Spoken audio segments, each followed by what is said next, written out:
Greetings. Let's consider this question. Now, the question states the following. The question says, from the set of numbers 22 over 7, 3.14, and pi, write down an irrational number. Again, from the set of numbers 22 over 7, 3.14, and pi, write down an irrational number. And so what they want us to do here is that they want us to look at this group of numbers that they give us. Actually three numbers. We have a fraction, we have a decimal, and we have pi. They want us to look at this group of numbers and from this group of numbers determine an irrational number. So let's begin with 22 over 7. Is 22 over 7 an irrational number or is it a rational number? Well, indeed, 22 over 7 is a rational number because if we look at 22 over 7, we see that 22 over 7 is actually a fraction.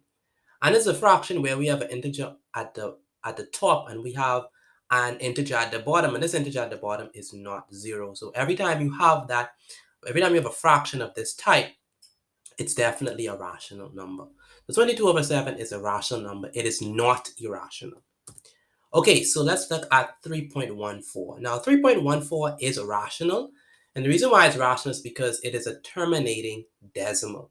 And when we say terminating decimal, what we mean is that when you look at the decimal, when you look at the numbers at the back of the decimal point, when you look at the numbers to the right of the decimal point, we notice that these numbers don't go on forever, right? It's only a certain amount, it's only a fixed amount of numbers at the back of this decimal point. We have 1 and 4, only two numbers at the back of this decimal point, or to the right of this decimal point, which means that the numbers to the back of the decimal point and the numbers to the right of the decimal point have an end, right? They don't continue on forever and ever. And so it terminates, so it has an end. Okay? So all terminating decimals are rational. So 3.14 is a terminating decimal and therefore it is rational.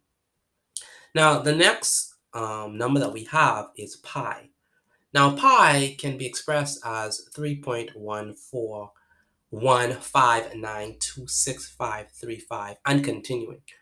And pi is not a rational number. It's not rational. The reason why pi is not rational is because pi is non-terminating and pi is non-recurring. Let me say it again. Pi is a non-terminating and non-recurring decimal. And so that's why pi is not a rational number. So pi is actually irrational.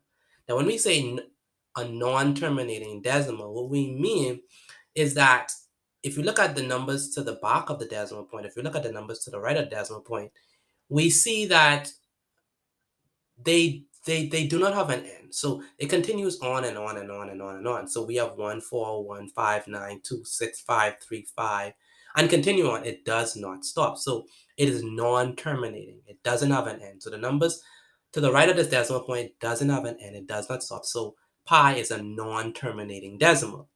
Now, what do we mean when we say it's non-recurring?